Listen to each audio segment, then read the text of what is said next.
My name is Stewart.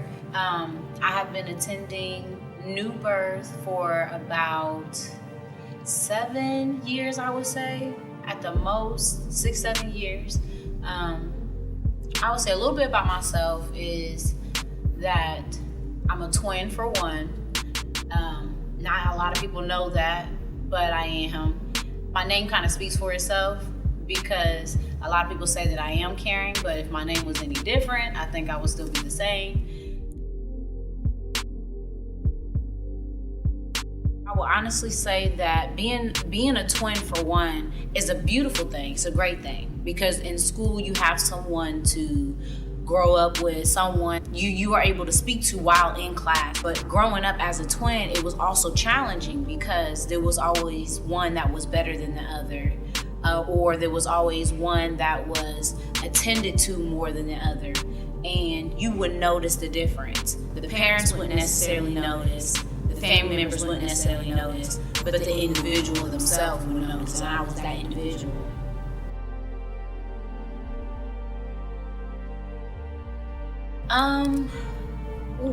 That's really, really personal, but I don't mind sharing. It was going through a time where, like I said, where being in the shadow of someone else, you don't really have your own identity. So when you're searching you look for love and attention in all the wrong places.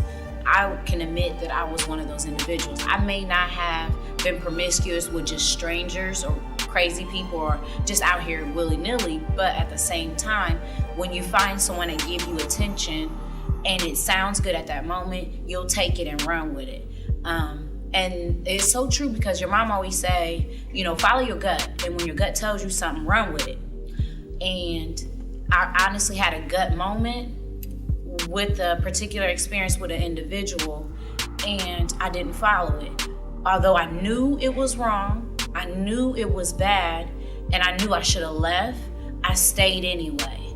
And the end result was that, it put me in a situation where I'm currently still dealing with that same situation to this day. And it's been 7 years. And it's been, I would say, the highest and lowest 7 years of my life because it's necessarily started off bad, but it put me in perspective because God honestly he was talking to me before, but I just didn't listen.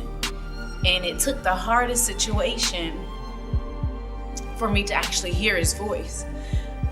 And the crazy thing is I don't regret it. It may have been a tough situation, even still to this day, dealing with it, but I'm so grateful for it because it helped me grow. It helped me know and listen and be wiser in my decisions.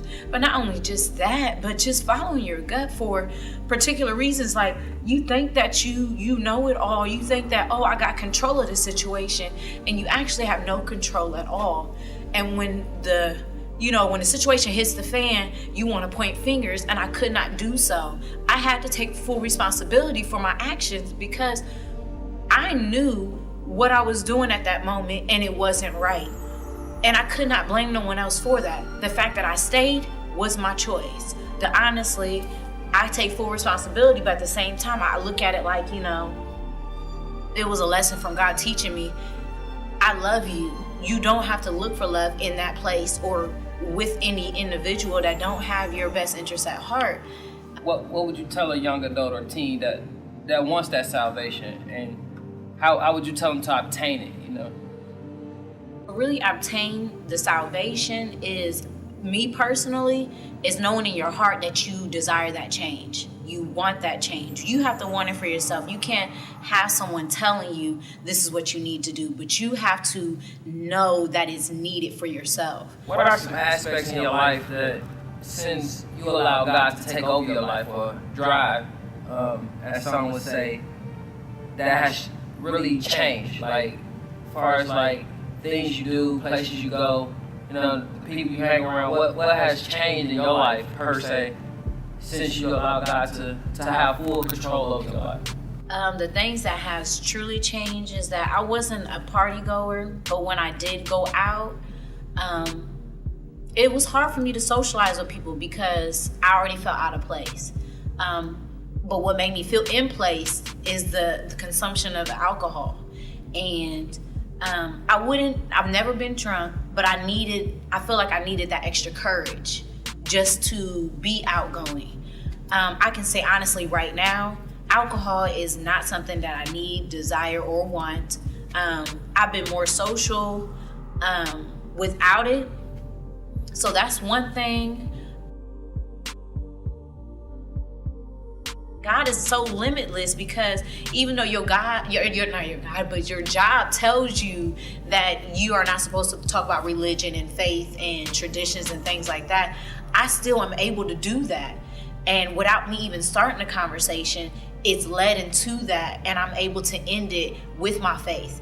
And that's just a blessing in itself, where I don't have to fear my job let me go because of, my faith, my love for God, and the respect of it. So he's so limitless in that, because a lot of people have those limits in their job, and I cannot say I have that, and I'm grateful for it. It's Caring, Stewart, and my God, our God, is limitless.